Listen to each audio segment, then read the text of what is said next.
पिछले क्लास में हम लोग यूनिट 1 का एक टॉपिक डिस्कस किए थे। ये यूनिट 1 का सेकंड टॉपिक है। पिछले क्लास में हम बता दिए थे यूनिट 1 कंप्लीट हो गया, ऐसा नहीं है। यूनिट 1 में एक और टॉपिक है। हमारे यहाँ भारत में जो है ना, अलग अलग संप्रदाय हैं, अलग अलग धर्म है, उसके बारे में पढ़ना है।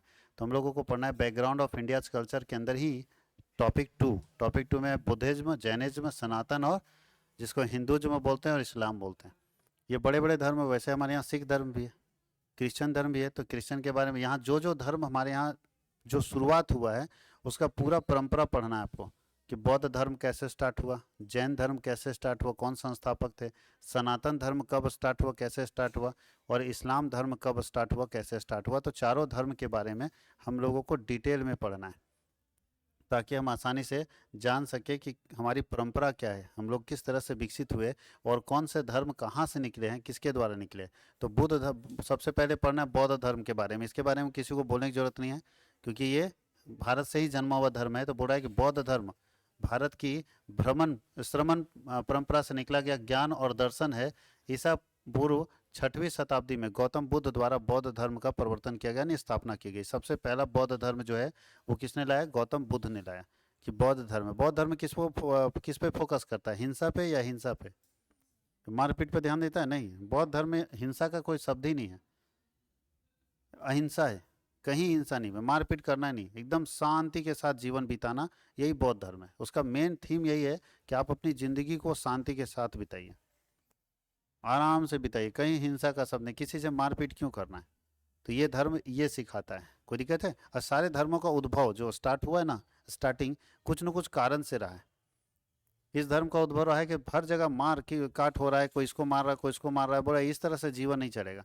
तो हम एक नई परंपरा को जन्म देंगे जिसमें कोई व्यक्ति किसी सामने वाले को मारेगा नहीं, उसके शारीरिक नुकसान उसको नहीं पहुंचाएगा, ना मानसिक ना आर्थिक, किसी तरह का नुकसान उसको नहीं पहुंचाएगा। ऐसे धर्म की कल्पना गौतम बुद्ध ने की, और गौतम बुद्ध के इस धर्म दर्शन के साथ बहुत सारे लोग जुड़ते चले गए, और धीरे धीरे बहुत सारे लोग अपने अच्छा, बौद्ध धर्म जब बना होगा तो उससे पहले सारे लोग कहीं कोई ना कोई धर्म का पालन कर रहे होंगे ना।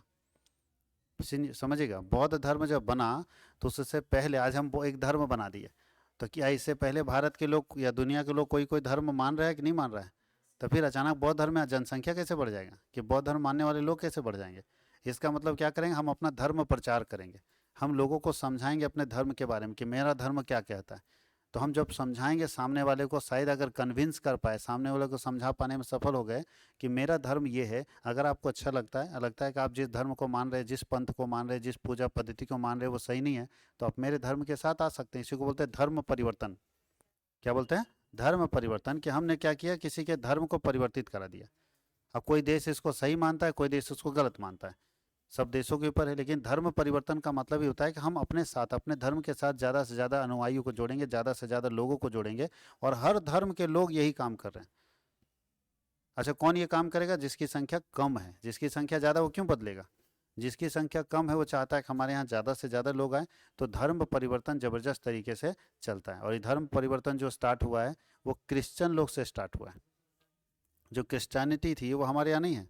ईसाई समुदाय भारत में कभी नहीं रहा है, वो आपको अमेरिका में मिल जाएगा, बाकी देशों में मिल जाएगा। क्रिश्चियन कम्युनिटी हमारे यहाँ रहा ही नहीं। तो जो क्रिश्चियन कम्युनिटी आया जब इंडिया ना, तो लगा कि यहाँ पे हमारे पास बहुत अपॉर्चुनिटी है, तो वो धर्म परिवर्तन का बड़ा अच्छा तरीका अपनाया, बहुत ज़बरदस्त तरीका। और धर्म परिवर्तन वहाँ से शुरू हुआ। वो लोग धर्म परिवर्तन करा देता है, चाहे पैसा दे के, लालच दे के, जो कि गलत है। अगर हाँ अपनी इच्छा से लोग अपने धर्म को बदलता है तो उसको कोई नहीं रोक सकता। अगर हम अपनी इच्छा से किसी धर्म को कबूल कर ले, किसी धर्म को अपना ले, तो हमको कोई नहीं बोल सकता कुछ, क्योंकि मेरी इच्छा है। हमको ये पूजा पद्धति नहीं समझ में आ रहा, ये हमको पूजा पद्धति नहीं समझ में आ रहा, हम दूसरे धर्म में शामिल हो जाएंगे।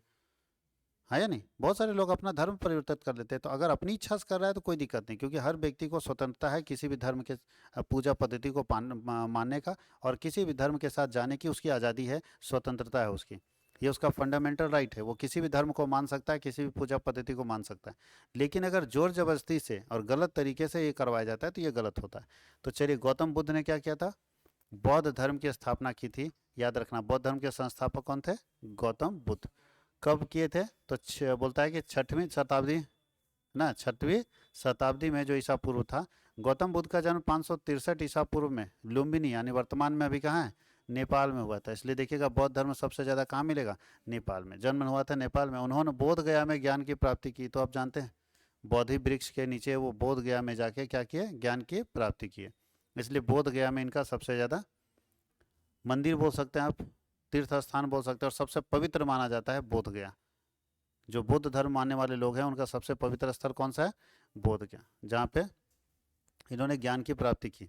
जिसके बाद सारनाथ में प्रथम उपदेश दिया। उनका परिनिर्वाण 483 ईसा पूर्व कुशीनगर भारत में हुआ था।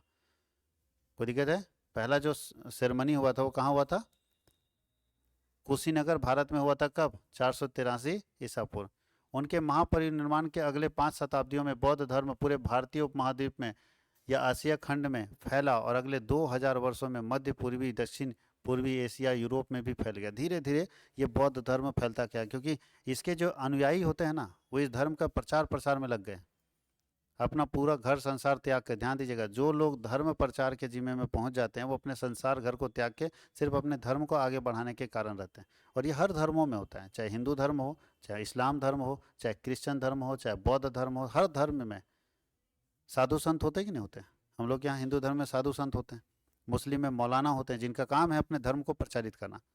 कोई दिक्कत है? उसी तरह से क्रिश्चियन में होते हैं, क्रिश्चियन में क्या होते हैं, फादर होते हैं जिनका काम है उसको प्रचारित करना। उसी तरह बौद्ध में भी देखिएगा, अपने बौद्ध वाले लोग क्या होते हैं, एक अलग तरीके के होंगे, उनका काम ही धर्म प्रचार करना। वो देश दुनिया को त्याग के अपने धर्म के लिए, धर्म को प्रचारित करने के लिए आगे बढ़ते हैं। तो इसी तरह से धीरे धीरे ये पूरा कहाँ कहाँ फैला। देखिए सबसे पहले कहाँ स्टार्ट हुआ स्थापना, भारत में इसका स्थापना हुआ, भारत में स्थापना हुआ। नेपाल में चूंकि जन्मे थे तो वहाँ भी इसका प्रचार गया। मेरा घर भाई हम यहाँ स्थापित करेंगे और अपना मेरा गांव रहेगा तो वहाँ तो मेरा असर पड़ेगा ही पड़ेगा, वहाँ के लोगों को भी जोड़े। तो नेपाल के लोग भी बौद्ध धर्म को अपनाए। यहाँ पे धीरे धीरे ये पूरा एरिया में फैलता चलेगा और लगभग एशिया में तो फैल ही गया, यूरोप में भी बौद्ध धर्म को मानने वाले लोग बहुत अधिक हो गए। बौद्ध धर्म मानने वाले यूरोप में भी पहुँच गए और बोल रहा है बौद्ध धर्म विश्व का दूसरा सबसे बड़ा धर्म है।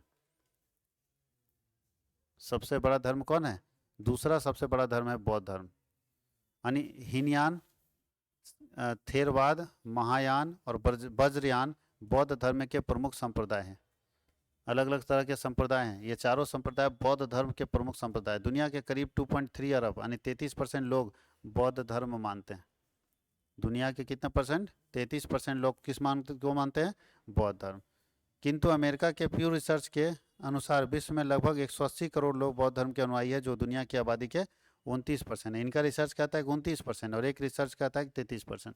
दोनों में कोई भी मान लेते हैं 30% के अप्रोक्सीमेट, कि 30% of total population of world, जितना total population of the world है उसका 33% लोग बौद्ध धर्म को मानता है।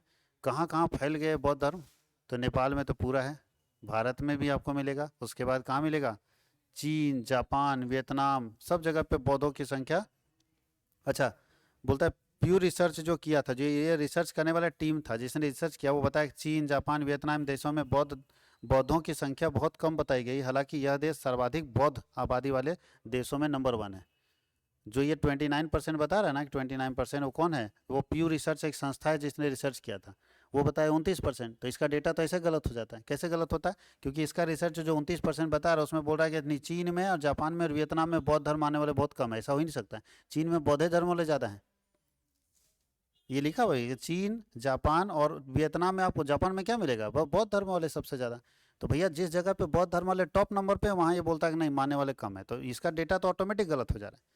क्योंकि हम लोग तो आज तक यही जानते आए कि जापान और चीन में बौद्ध धर्म वाले हैं। वहाँ पर जापान का कोई भी आदमी को देखो बौद्ध धर्म मानता है वहाँ।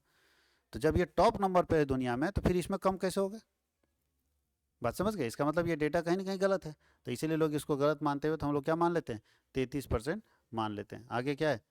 प्रबुद्ध सोसाइटी के राष्ट्रीय अध्यक्ष डॉक्टर श्री प्रकाश वर्णमाल के अनुसार दुनिया के 200 से अधिक देशों में बौद्ध अनुयायी है। 200, दुनिया में 200 से ज़्यादा देश हैं जिसमें बौद्ध के अनुयायी अपना अपना धर्म प्रचार में लगे हुए हैं। कुछ देशों में ज़्यादा फैला दिए, कुछ देशों में अभी स्टार्ट किए।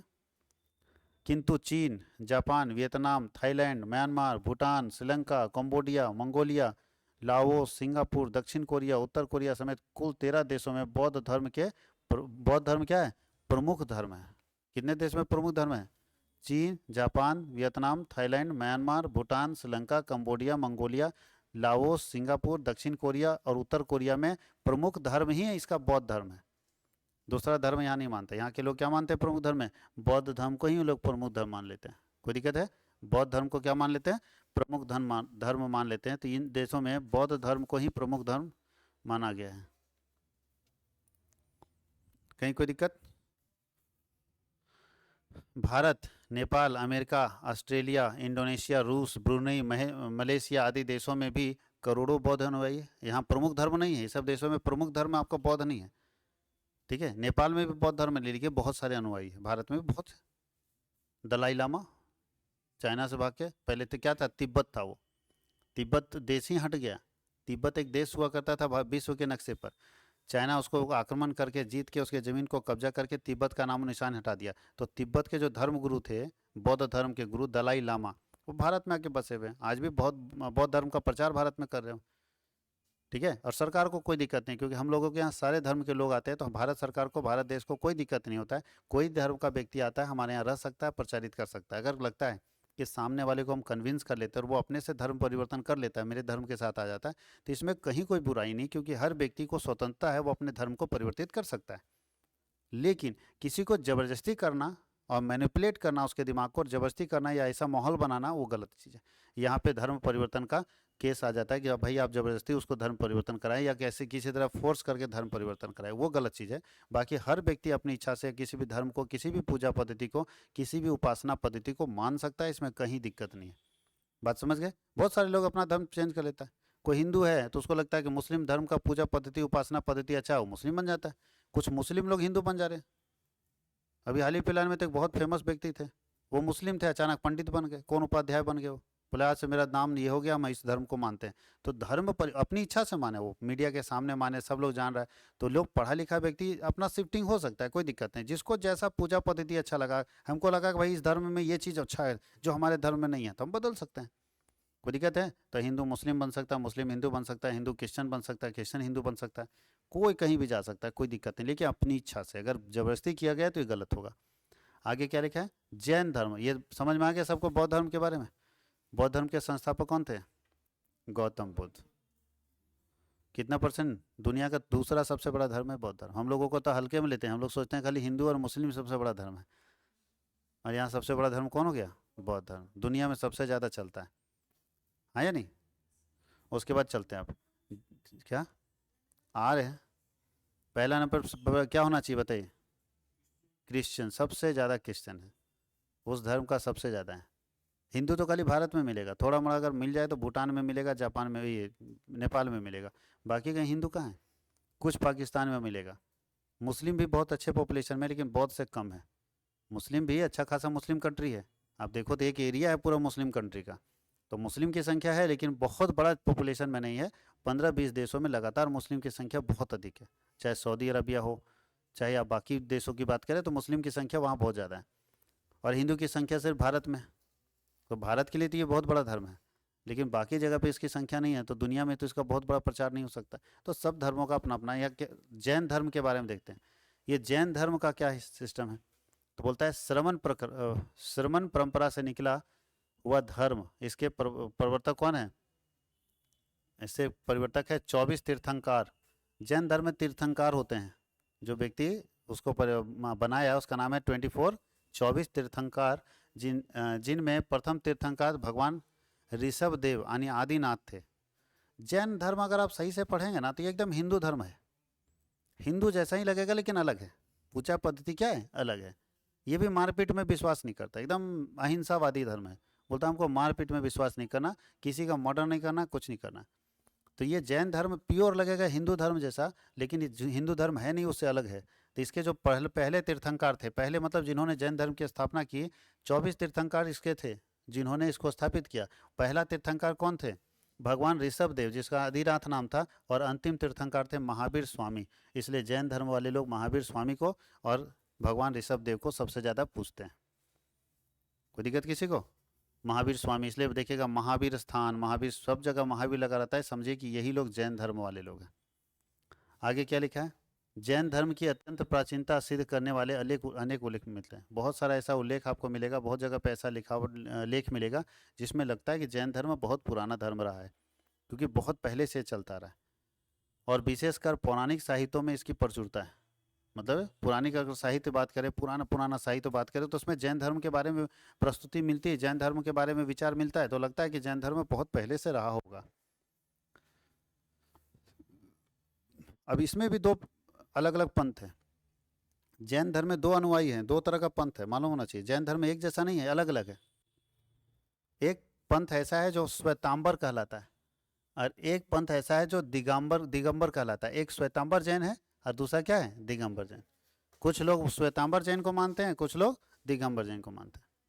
जैसे हमारे यहाँ मुस्लिम में भी दो परंपरा है, एक शिया एक सुन्नी है। एक पथ वो है और एक पथ ये है। वही विवाद इसमें भी है, एक श्वेतांबर को मानते हैं और एक किसको मानते हैं, दिगंबर को। तो एक दिगंबर जैन मिलेंगे, उसका नाम मंदिर में लिखा रहेगा दिगंबर, और एक के मंदिर में क्या लिखा रहेगा, श्वेतांबर। तो ये समझ आना कि किस पंथ को मानता है। तो एक पंथ मानता है जो श्वेतांबर को, और एक पंथ मानता है। अब देखो कैसे पता चलेगा, यहाँ ध्यान दीजिएगा। पंथ के दो संप्रदाय हैं, इनके ग्रंथ समय सार और तत्वार्थ सूत्र है। इनका जो मेन ग्रंथ है उसका नाम है समय सार और तत्वार्थ। जैसे हम लोग का रामायण है, गीता है, तो ऐसे ही इसका है। जैनों के प्रार्थना स्थल, जहाँ पे जैन प्रार्थना करते हैं, पूजा करते हैं, उस जगह को जिनालय बोलते हैं। क्या बोलते हैं, जिनालय, या उसको हम लोग मंदिर भी बोलते हैं। जिनालय या मंदिर भी कहते हैं, जहाँ पे ये हम लोग पूजा करते हैं। जीन परंपरा का अर्थ क्या होता है, तो बोलता है जीन द्वारा परिवर्तित दर्शन होता है। जीन द्वारा परिवर्तित दर्शन, जो जीन के अनुयायी होते हैं, मतलब जो जैन के अनुयायी होते हैं, उन्हें जैन कहा जाता है। जो व्यक्ति जिन को मानते हैं, जिन के अनुयायी होते हैं, उनको क्या कहा जाता है, जैन कहा जाता है। जिन शब्द संस्कृत के जी धातु से लिया गया, जिसका अर्थ होता है, जी का मतलब होता है जीतना, इसका मतलब जिन का मतलब होता है जीतने वाला। जो इस परंपरा को मानता है कि जीतने वाले हैं, हम लोग हर चीज़ को जीतेंगे, वैसे लोगों के अनुयायियों को हम लोग क्या बोलते हैं, जैन के नाम से जानते हैं। यानी जैन क्या होता है, जो हर चीज़ में जीतने वाला होता है। जंग नहीं, मारपीट नहीं। क्या जीतने वाला, जब जंग हम नहीं जीतेंगे, मारपीट में नहीं जीतेंगे, तो जीतेंगे किस में, अपने मन को जीतेंगे। किसको जीतेंगे, अपने मन को जीतेंगे, अपने पांचों इंद्रियों को जीतेंगे। क्रोध पर, मोह पर, माया पर, ये सब पर जीत करना है। तो इसलिए देखिएगा, जो जैन मानने वाले लोग होते हैं, वो ये सब बात को नहीं मानते, है नहीं, न मोह, न माया, न क्रोध, न लालच, ये सब कुछ नहीं उसके अंदर रहेगा।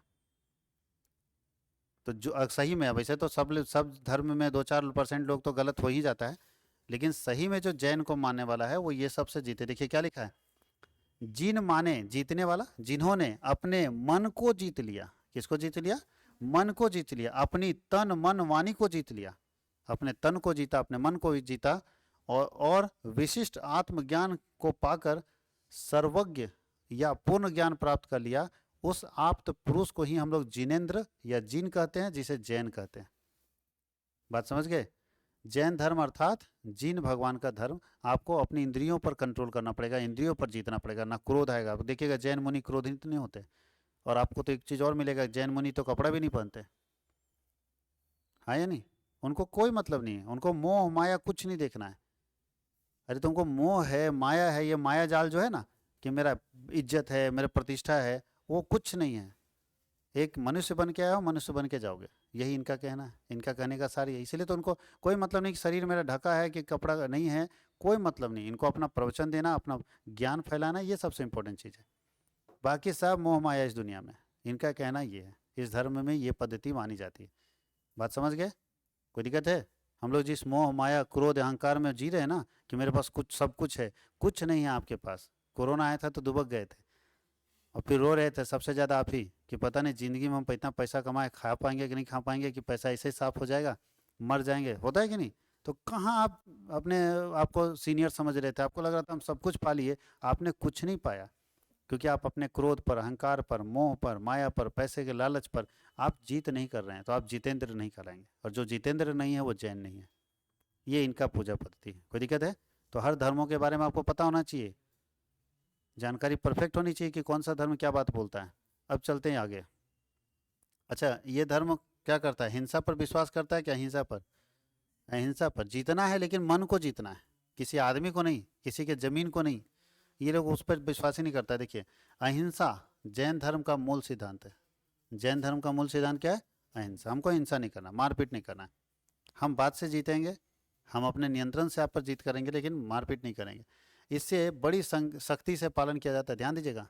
अहिंसा को ये लोग बहुत सख्ती से पालन करता है, मारपीट नहीं करेंगे। इसलिए देखिएगा जैन उन आदमी लोग जल्दी लड़ाई लड़ाई झगड़ा नहीं करता, हाथ जोड़ देगा, ठीक है भैया, ठीक है ठीक है, आप बहुत बड़े हैं, चलिए ठीक है, हाथ जोड़ के निकल जाएगा। जबकि हो सकता है आपसे बहुत बड़ा है, पैसे में हर चीज़ में बड़ा है, लेकिन वो मारपीट नहीं करता। ध्यान देना, खान पान आचार नियम में विशेष रूप से देखा जा सकता है। खान पान क्या होगा, क्या खाएगा, क्या भी है ना, विचार इसका कैसा है, ये सब चीज़ जैन धर्म में बहुत जरूरी है, देखा जाता है, बहुत अच्छे से देखा जाता है। जैन दर्शन में कण कण स्वतंत्र है। जैन दर्शन ये कहता है, जैन का जो फिलोसफी ये कहता है कि दुनिया का कण कण स्वतंत्र है, आज़ाद है, अपनी इच्छा से कोई भी काम कर सकता है। इस सृष्टि का या किसी जीव का कोई कर्ता धर्ता नहीं है। इस सृष्टि का कोई करते धरते नहीं, कोई भगवान नहीं, कोई चलाएगा नहीं इस सृष्टि को। सभी जीव अपने अपने कर्मों का फल भोगते हैं। इसमें जो है, अब बताओ, तुम भगवान का प्रार्थना कर रहे हो और सब संप्रदाय में अलग अलग तरह का प्रार्थना कर रहे हो कि गॉड है तो अल्लाह है तो बाकी चीज, ये धर्म कहता है कि सब अपने कर्मों का फल भोग रहे हैं। जो कर्म करोगे इसी धरती पर इसी जमाने में भोग के जाओगे। ऊपर वाला कुछ नहीं किया आपके लिए, नहीं होता भगवान हमारे साथ इतना दुख दे दिया, भगवान नहीं दिए, आपके कर्म ऐसे थे, उसका फल आप ही भोग के जाओगे। ये इनका जीवन दर्शन है, इनका फिलॉसफी ऑफ लाइफ है, किस तरह से जैन धर्म के लोग रहते हैं। बात समझ गए, फिलॉसफी लाइफ समझ गए कि कोई करता धरता नहीं, कोई माई बाप नहीं, कोई भगवान नहीं, कोई गॉड नहीं है, सिर्फ एक है कि आप जो करोगे वो भोग के जाओगे, इसी जन्म में भोग के जाओगे। आगे क्या है, जैन दर्शन में भगवान ना करता है और ना ही भगवान भोगता है, मतलब ना करेगा ना भुगतेगा। करोगे तो भैया तुम, तो भुगतोगे तुम। तो जनता ही यहाँ भोगता है, जनता ही यहाँ करता है। आगे क्या लिखा है, जैन दर्शन में सृष्टिकर्ता को कोई स्थान नहीं दिया गया, कोई सृष्टिकर्ता नहीं, कोई इस ब्रह्मांड को नहीं बनाया, ऐसा जैन दर्शन कहता है कि कोई इस ब्रह्मांड को नहीं बनाया, हम लोग बनाए, हम ही लोग भुगतेंगे। हम लोग पेड़ काट रहे हैं जबरदस्त तरीके से, तो भुगतेगा कौन? बारिश अनटाइमली हो रहा है तो उसके पीछे क्या कारण है? तो भगवान कोई कारण थोड़ी है कि इस बार बरसात नहीं हुआ, भगवान अत्याचार कर दिए, इंद्र भगवान गलत कर दिए, कुछ नहीं किए। हम जब पेड़ काट रहे हैं, पर्यावरण को दूषित कर रहे हैं, समय पर जो है मानसून नहीं आ पा रहा है, तो बारिश तो लेट होगी, खेती नहीं होगा, ठंड बहुत कम पड़ जाता है। ठंड कहाँ हो रहा है? पहले तो कम से कम 3-3 4-4 महीना ठंड पड़ता था, अभी 15-20 दिन ठंड पड़ता है, उसके बाद ठंड रहता ही नहीं। गर्मी भी खत्म हो गया, बरसात भी देखिए 5-7 दिन बरसात में बारिश हुआ अच्छे से, बाकी बारिश नहीं हुआ। तो अगर इस तरह से मौसम बदलता रहेगा तो स्थिति क्या होगी जानते हैं? सब कुछ बर्बाद हो जाएगा। और इसका सीधा इम्पैक्ट पड़ रहा है, देखिएगा आने वाले समय में ज़बरदस्त तरीके से भूकंप आएगा। जो हिमालय के साइड वाले एरिया है उधर बहुत ज़बरदस्त तरीके से भूकंप आएगा, क्योंकि हम नेचर के साथ सीधा खिलवाड़ कर रहे हैं। तो ये इनका कहना है। कोई दिक्कत है कि दुनिया में कोई सृष्टिकर्ता नहीं, आप ही इस दुनिया में हैं, आप आए हैं, आप जो करोगे वो भगत भुगत के जाओगे, इसलिए सृष्टिकर्ता को स्थान नहीं दिया गया। जैन धर्म में अनेक शासन देवी देवता हैं, बहुत सारे देवी देवताओं को माना जाता है, पर उनकी आराधना में कोई विशेष महत्व नहीं दिया जाता। बहुत सारे देवी देवता हैं, लेकिन बोलता है कि उनका पूजा नहीं किया जाता। देवी देवता को माना जाता है लेकिन पूजा नहीं किया जाता है। पूजा किसका किया जाता है? भाई अपने लिए करो, आप जो हो वही आप करोगे, आप जो करोगे वही भुगतोगे। जैन धर्म में तीर्थंकरों, जिन्हें जिन देव, जितेंद्र या वीर वीर वितराग भगवान कहा जाता है, इनकी आराधना को विशेष ध्यान दिया जाता है। जो व्यक्ति अपने मन क्रम वचन को, अपने क्रोध को, अपनी इंद्रियों पर विजय प्राप्त कर लेता है, उसको बोलते हैं जितेंद्र या जिनेंद्र, और वही जिनेंद्र को यहाँ ध्यान दिया जाता है। इसलिए महावीर क्या थे? एक आम व्यक्ति थे, वो अपनी इंद्रियों पर जीत प्राप्त कर लिए तो उनको पूजता है लोग। तो जैन धर्म वाले भगवान को पूजना छोड़ के इंसान को पूजते हैं, वो इंसान को जिन्होंने अपने इंद्रियों पर कंट्रोल कर लिया, जो अपने क्रोध पर, अपने अहंकार पर, अपने मोह पर, अपने माया पर, अगर मतलब उसको, उसके ऊपर अगर विजय प्राप्त कर लेता है तो उस व्यक्ति को जिनेंद्र बोलते हैं। जो जिनेंद्र होता है इस धर्म में उसी की पूजा होती थी, उसी की पूजा पद्धति स्टार्ट हो जाती है। याद रहेगा, तो इसमें कोई भगवान की पूजा नहीं होती है, किसकी पूजा होती है? जिनेंद्र की। जिनेंद्र का मतलब वह व्यक्ति जो अपने इंद्रियों पर जीत प्राप्त कर लेता है, उसी की पूजा होगी, बाकी की पूजा नहीं होगी। इन्हीं तीर्थंकरों का अनुसरण कर आत्मबोध ज्ञान, अब उन्हीं को फॉलो करते हैं हम लोग। अब फॉलो करके आत्मबोध ज्ञान तन मन पर विजय पाने का प्रयास लोग करते हैं। जो जैन धर्म वाले लोग होते हैं उन्हीं को फॉलो करते हैं, उन्हीं की के आइडियोलॉजी को देखते हैं और उसके हिसाब से अपने ज्ञान तन मन विचार पर विजय प्राप्त करने की कोशिश करते हैं। इतिहास का जैन धर्म कितना पुराना है? तो बोलते हैं जैन धर्म कितना प्राचीन है, ठीक ठाक नहीं कहा जा सकता। महावीर स्वामी या वर्धमान ने ईसा से 468 पूर्व वर्ष पूर्व निर्वाण प्राप्त किया था। बहुत पुराना है, मतलब जब से ईसा पूर्व हुआ है उससे 468 ईसा पूर्व पहले ही ये निर्वाण प्राप्त किए थे। इसी समय से पीछे कुछ लोग विशेषकर यूरोपियन विद्वान जैन धर्म का प्रचलित होना मानते हैं। बहुत सारे यूरोपियन विद्वान हैं जो मानते हैं कि इसी समय से जैन धर्म जो है प्रचलित हो गया था। जैनों ने अपने ग्रंथों को आगम, पुराण आदि में विभक्त किया है। इनके ग्रंथ का नाम क्या है? आगम और पुराण। प्रोफेसर जेकोबी आदि के आधुनिक अन्वेषणों के अनुसार, प्रोफेसर जेकोबी जो है जैसे आधुनिक जो रिसर्चर हैं के अनुसार यह सिद्ध किया जाता है कि जैन धर्म बौद्ध धर्म से पहले का है।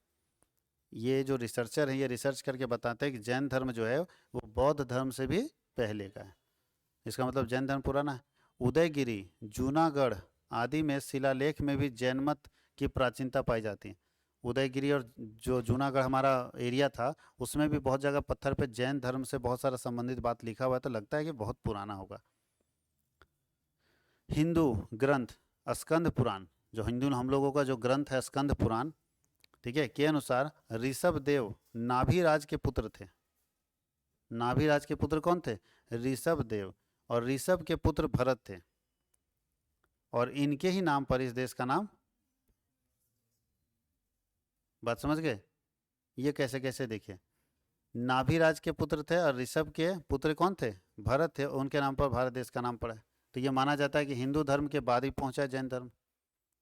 बात समझ गए? ये हम लोगों का कहना नहीं, किसी विद्वान का जो रिसर्चर है रिसर्च करके बताता है कि ऐसा ऐसा हुआ होगा। तो अगर इस हिसाब से देखा जाए तो हिंदू धर्म तो इससे भी पहले होगा, क्योंकि हम लोग तो राम राज्य बहुत पहले से पढ़ आ रहे हैं, उसके बाद ही नहीं ये व्यवस्थाएं आई। आगे पढ़ते हैं हम लोग। भारतीय ज्योतिष में यूनानियों की शैली का प्रचार विक्रमीय संवत से, विक्रमीय हम लोग साल संवत चलता है हिंदू में, से 300 वर्ष पीछे हुआ था। भारतीय ज्योतिष के हिसाब से यूनानी की शैली का प्रचार प्रसार कब हुआ था? जब विक्रम संवत हम लोग का शुरू हुआ है उससे 300 वर्ष पीछे हुआ था। पर जैन के मूल ग्रंथ अंगों में यवन ज्योतिष का भी कुछ आभास नहीं है, मतलब कहीं अवन ज्योतिष के बारे में कुछ लिखा नहीं। जिस प्रकार वेद संहिता में पंच वर्षात्मक युग है और कृतिका से नक्षत्रों की गणना होती है, उसी प्रकार जैन के अंग ग्रंथों में भी है, और इससे इसकी प्राचीनता सिद्ध होती है। हमारे यहाँ कैसे होता है जी बताइए? हमारे यहाँ हिंदू धर्म में कैसे पता चलता है ये सब चीज़? नक्षत्र की गणना ये सब कैसे पता चलता है? पंचांग उसको बोलते हैं। पंडित जी के पास क्या रहता है? पंचांग। पंचांग से आपको सारे नक्षत्र सारे सब कुछ मिल जाएगा। तो जैसे हिंदू धर्म में पंचांग होता है, वैसे इनके धर्म में भी है, उसका नाम क्या है? अंग ग्रंथ। क्या नाम है? अंग ग्रंथ। इससे पता चल जाता है कि ये पुराना होगा। अच्छा, पंचांग के बारे में आप लोग जानते हैं? ये गजब का ग्रंथ है भाई। हिंदू धर्म में जिसने लिखा, युधिष्ठिर ने लिखा, माना जाता है कि जिसने भी लिखा, सोचिए पंचांग आपको बता देता है, जितने कैलेंडर बनते हैं पंचांग के आधार पर बनते हैं। पंचांग आपको बता देता है कि आज से 3 साल बाद 15 तारीख को सूर्य ग्रहण लगेगा, लिखा रहता है पंचांग में। हाँ या नहीं? आज से 3 साल बाद क्या होगा लिखा हुआ है, और एग्जैक्ट उसी डेट में सूर्य ग्रहण लगता है। आप देखिएगा, एक बात गौर कीजिएगा, ये बात और किसी धर्म में नहीं लिखा है, और इसमें लिखा है। किसने लिखा पता नहीं, कौन सा जमाने में लिखा पता नहीं, लेकिन आज के बारे में भी लिख दिया तो वो है। इसको माना जाता है कि सबसे तेज और सबसे बुद्धिमान युधिष्ठिर थे, पांडवों के सबसे बड़े भाई, और उन्होंने लिख दिया इसको। युधिष्ठिर ना नाम था, पांडव में सबसे बड़े थे, वही लिखे हैं इसको। ये माना जाता है पंचांग, ज्ञानी व्यक्ति लिखा है। अब सोचिए क्या ऐसा है कि 5 साल बाद क्या होगा, और 17 तारीख को ही होगा, लिखा हुआ है। 17 तारीख को देखोगे सच में होगा। और कैलेंडर किससे बन रहा है? इसी के आधार पर बन रहा है। कौन लिख दिया पता नहीं, और जो लिख दिया वही हो रहा है। लिखा हुआ है कितना तारीख को ये होगा, तो सच में हो रहा है, तो कंफर्म हो रहा है। ये नहीं कि आज और कल, वो नहीं, उसी डेट में हो रहा है। बात समझ गए? उसी डेट में होगा। और अगर लिखा है कि सूर्य ग्रहण लगेगा तो सच में सूर्य ग्रहण लगता है, चंद्र ग्रहण लगेगा तो सच में चंद्र ग्रहण लगता है, अगर आसमान में उल्का पिंड दिखेगा तो सच में दिखता है। ये लिखा किसने है? तो उसी जैसे हमारे धर्म में है, वैसे ही इन लोगों के धर्म में अंग ग्रंथ होता है, जिसमें ये सारी बातें लिखी जाती, ज्योतिष विद्या लिखी जाती है, पंचांग लिखा जाता है। कोई दिक्कत किसी को? क्या हो रहा है, कैसे होगा, सारी बातें लिखी जाती हैं, और उसके हिसाब से चलता है। अब चलते हैं हम लोग अपने धर्म के बारे में। कौन सा धर्म है? सनातन धर्म। तो बोलता है अपने हिंदू धर्म के वैकल्पिक नाम, इसे हिंदू धर्म के वैकल्पिक नाम से भी जाना जाता है। सनातन धर्म को ही हम लोग हिंदू धर्म बोलते हैं, लेकिन पहले सनातन हुआ करता था। पहले कौन सा हुआ करता था? सनातन, बाद में हिंदू रखा है। वैदिक काल, जो कि आज से 1000 साल में लिखे गए, 1000 साल में लिखे गए हैं, सनातन धर्म मिलता है। यानी पहले वैदिक काल में अगर देखें तो वेदों में कहीं भी हिंदू धर्म के बारे में कल्पना नहीं की गई, वहाँ पे जो भी धर्म लिखा गया वो कौन है? सनातन। सनातन का अर्थ होता है शाश्वत या सदा बना रहने वाला, ऐसा धर्म जो हमेशा बना रहेगा, कभी मिटेगा नहीं, उसको कोई मिटा ही नहीं सकता। ऐसे धर्म को हम लोग बोलते हैं सनातन, अर्थात जिसका ना आदि है न अंत है, न शुरुआत है न लास्ट है नहीं, जिसका ना आदि है ना अंत है, उसी को हम लोग क्या बोलते हैं? सनातन। सनातन धर्म मूलतः भारतीय धर्म है, ये तो आप लोग देख ही रहे हैं, दूसरे देश में पाया नहीं जाता, जो किसी समय पूरे बृहत्तर भारतीय उपमहाद्वीप में व्याप्त था, मतलब लगभग उधर अफगानिस्तान का एरिया भी लगभग था कैप्चर हमारे, जब हम लोग अभी तो पिछले क्लास में पढ़े थे कि अफगानिस्तान भी हमारे अंदर था, तो लगभग जगह पे सनातन धर्म था। धीरे धीरे धर्म परिवर्तन हुआ होता चला गया और दुनिया के बहुत सारे देश हमारे धर्म से हटते चले गए। विभिन्न कारणों से हुए भारी धर्मांतर, जो भी बता रहे आपको, बहुत बड़े बड़े बड़े तरह से धर्मांतरण हुआ कि उपरांत भी विश्व के इन क्षेत्रों की बहुत संख्यक जनसंख्या इसी धर्म के में आस्था रहती है। बहुत ज़्यादा धर्म परिवर्तन हुआ है। श्रीलंका में हमारे देश के लोग थे, उसका धर्म परिवर्तन हुआ। नेपाल धर्म परिवर्तन हुआ है। बहुत सारा जगह पे धर्म परिवर्तन होने के बावजूद भी भारत में सबसे ज़्यादा संख्या में सनातन धर्म मानने वाले लोग रहते हैं। इतिहास का सनातन धर्म क्या है? हिस्ट्री बोलता है सनातन धर्म, जिसे हिंदू धर्म या वैदिक धर्म भी कहा जाता है, और यह 6000 साल का इतिहास है। कितने का? 6000 साल का सबसे पुराना धर्म। भारत और आधुनिक पाकिस्तानी क्षेत्र की सिंधु घाटी सभ्यता में हिंदू धर्म के कई चिन्ह मिलते हैं। जिसे आप सिंधु घाटी सभ्यता बोलते हैं, जहाँ से हम सभ्यता पढ़ रहे थे, जहाँ से हम सिविलाइजेशन शुरू किए थे, उस जगह पे भी हिंदू घाटी के हिंदू धर्म के बहुत सारे चिन्ह मिले, मूर्ति मिला है, शिव भगवान की मूर्ति उस समय मिली है। इसका मतलब शिव की उपासना उस समय लोग करते थे। तो बताओ क्या माना जाएगा कि जब से हमारे यहाँ सभ्यता का जन्म हुआ है, सिविलाइजेशन का जन्म हुआ है, हिंदू घाटी सभ्यता या हड़प्पा सभ्यता, जब सिंधु घाटी सभ्यता या हड़प्पा सभ्यता जब जन्म लिया, उससे भी पहले से ये चल रहा है, क्योंकि उसमें लोग पूजा मान पद्धति में शिव भगवान की मूर्तियाँ मिली है, तो शिव को मानते होंगे लोग, तभी तो मूर्ति मिला। इसका मतलब उससे भी पुराना धर्म है। इनमें एक अज्ञात मातृ देवी की मूर्तियाँ भी मिली है, देखिए लिखा है शिव पशुपति की मूर्तियाँ मिली, जैसे देवता की मुद्राएं, लिंग, पीपल की पूजा होती थी। तो पीपल का पूजा तो भैया उसी समय होता था। इसका मतलब है सनातन धर्म उससे भी पुराना माना जा सकता है। इतिहासकारों के एक दृष्टिकोण के अनुसार, कुछ हिस्ट्री वाले जानने वाले लोग, उनका जो व्यू पॉइंट है के अनुसार, इस सभ्यता के अंत के दौरान मध्य एशिया से एक अन्य जाति का आगमन हुआ जो स्वयं को आर्य कहते थे और संस्कृत नाम की एक हिंद यूरोपीय भाषा बोलते थे। एक अन्य दृष्टिकोण के अनुसार सिंधु घाटी सभ्यता के लोग स्वयं में ही आर्य थे, वो तो हम लोग पढ़े भी चुके हैं। सिंधु घाटी सभ्यता में जितने लोग रहते थे उस समय क्या अपने आप को क्या बोलते थे? आर्य बोलते थे। उनका मूल स्थान भारत ही था, इसलिए भारत को आर्यव्रत बोला जाता था।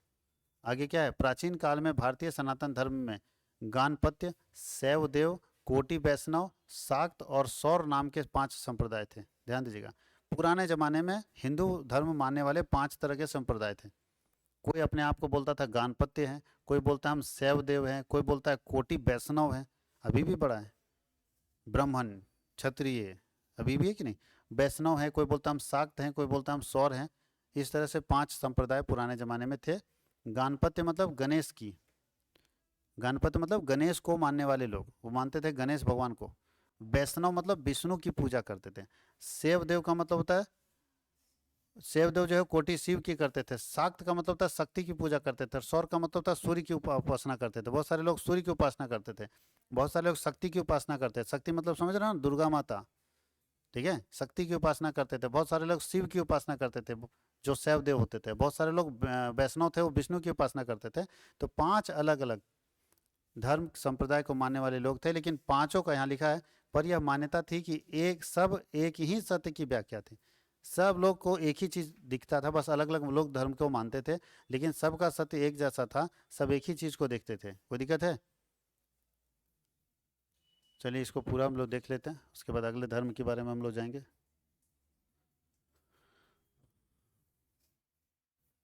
आगे क्या है?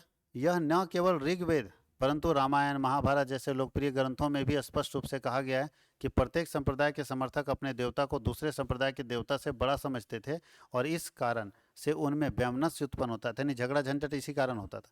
कोई शिव को मानने वाला जो है विष्णु को मानने वाला आपस में लड़ गया कि हम शिव की पूजा करते हैं, कोई बोलता है हम विष्णु की पूजा करते हैं, आपस में लड़ जाता था। एकता बनाए रखने के उद्देश्य से धर्मगुरु क्या करना चाहिए?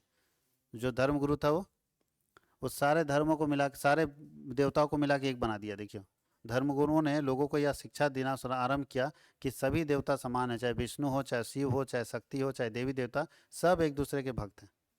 और तब हम लोग क्या किए, हमारा जो हिंदू समाज था, जो सनातन समाज था, वो सारे देवताओं को पूजने लगा। नहीं तो पहले अलग अलग था, कोई शिव को मानता था, कोई विष्णु को मानता था। तो फिर धर्मगुरु लोग देखे कि आपस में लड़ रहा है, तो सब लोग समझाना शुरू कर दिए कि सब एक दूसरे की पूजा करते हैं।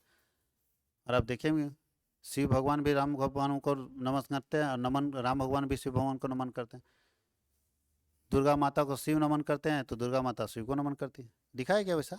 हम लोग ऐसा नहीं कि वो रियल वाला ड्रामा था, वो तो रील था, वो रियल लाइफ था कि रील था, हम लोग रील में देखे। लेकिन उससे ये संदेश दिया गया कि नहीं, सब एक दूसरे की पूजा करते हैं, सब एक दूसरे को मानते हैं। उनकी इन शिक्षाओं से 3 संप्रदायों में मेल हो गया। तीनों संप्रदाय क्या हुआ, आपस में मेल हो गया, और सनातन धर्म की उत्पत्ति होगी। सारे संप्रदाय मिल गए और एक धर्म ने बना, सनातन धर्म। सनातन धर्म में विष्णु शिव शक्ति को समान माना गया। विष्णु शिव शक्ति को क्या माना गया, समान माना गया। और तीनों ही संप्रदाय के समर्थक इस धर्म को मानने लगे। और धीरे धीरे धीरे सनातन धर्म बोलता है, सनातन धर्म का सार कहाँ कहाँ मिलता है? साहित्य, वेद में, पुराण में, श्रुति में, स्मृतियाँ में, उपनिषद, रामायण, महाभारत, गीता आदि संस्कृत भाषा में रचा गया है। कालांतर में भारतवर्ष में मुसलमान शासन हो जाने के कारण देव भाषा संस्कृत का ह्रास हो गया। बहुत पहले जब हमारे यहाँ मुस्लिम शासक हुआ करते थे, बाबर, अकबर, है ना, वो सब आने के कारण हमारे यहाँ जो संस्कृत भाषा थी उसको धीरे धीरे हटा दिया गया, और संस्कृत भाषा की जगह पे हिंदी भाषा और इंग्लिश भाषा लाया गया, ह्रास हो गया। तथा सनातन धर्म की अवनति होने लगी। धीरे धीरे सनातन धर्म कम होने लगा और मुस्लिम धर्म यहाँ बढ़ने लगा, क्योंकि मुस्लिम शासक शुरुआत में नहीं थे। मुस्लिम शासक जब आए ना, तो वो अपनी तरफ जोड़ने लगे मुस्लिम धर्म के लोगों को। इस स्थिति को सुधारने के लिए विद्वान संत तुलसीदास ने प्रचलित भाषा में धार्मिक साहित्य की रचना करके सनातन धर्म की रक्षा की। उस समय धार्मिक साहित्य क्या बनाए थे? रामायण लिखे। कोई दिक्कत है?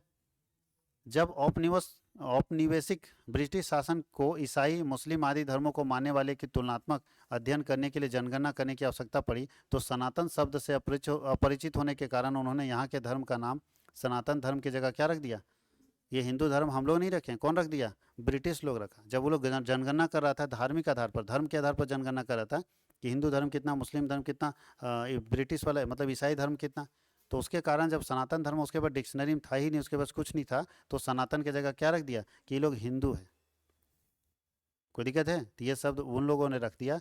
ये कैसे? तो धर्म के आधार पर जनगणना करने के कारण। अगले क्लास में हम लोग पढ़ेंगे एक और धर्म के बारे में जिसका नाम है इस्लाम धर्म। कोई दिक्कत है? कैसे जन्म हुआ, कैसे बना, एक एक करके हम लोग डिस्कस करेंगे इस्लाम धर्म के बारे में।